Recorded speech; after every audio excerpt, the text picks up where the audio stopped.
تلنگانہ بھر میں یوم عاشورہ بصد عقیدت و احترام منایا گیا۔ مختلف اضلاع میں علم ایستادہ کیے گئے اور جلسے یاد حسین کی محافل منعقد کی گئی۔ اسی دوران حیدرآباد میں یوم عاشورہ کا بصد عقیدت و احترام انعقاد عمل میں آیا۔ تاریخی علم بی بی جلوس حسب روایت قدیم برآمد کیا گیا، جس میں عزاداری اور ماتم کا نذرانہ پیش کیا گیا۔ شیعہ علماء نے جلوس کے آغاز اور درمیان میں برپا کردہ مجالس سے خطاب کیا۔ جلوس کے دوران نوحہ خانوں کو نوحہ خوانی کرتے ہوئے دیکھا گیا۔ اسی دوران مختلف اہم شخصیتوں نے علم بی بی جلوس پر ڈھٹی نظر کی۔ ہاتھی پر مجاور علم بی بی، اعجاز حسین اور دیگر ذمہ داران موجود تھے۔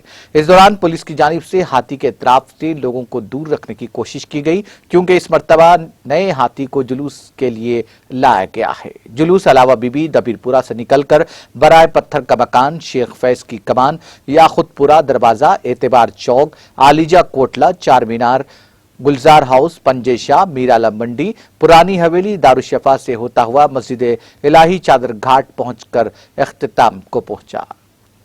اس موقع پر پولیس کے 2000 جوان تعینات کیے گئے تھے۔ جلوس کے ساتھ ایمبولینس سروس، بلدیہ، واٹر بورڈ اور دیگر محکموں کے عہدیدار بھی موجود تھے۔ اسی دوران commissioner city police Anjani Kumar نے علم بی بی پر ڈھٹی نظر کی۔ ناظرین، ہمارے ٹی ٹی وی نیوز کو سبسکرائب کریں، بیل آئیکن کو پریس کریں، شیئر کریں اور لائک کرنا نہ بھولیں، اور کسی بھی ایڈورٹائزمنٹ کے لیے ہمارے اس نمبر پر کانٹیکٹ کریں۔ ہمارا نمبر ہے 9550102020 پر۔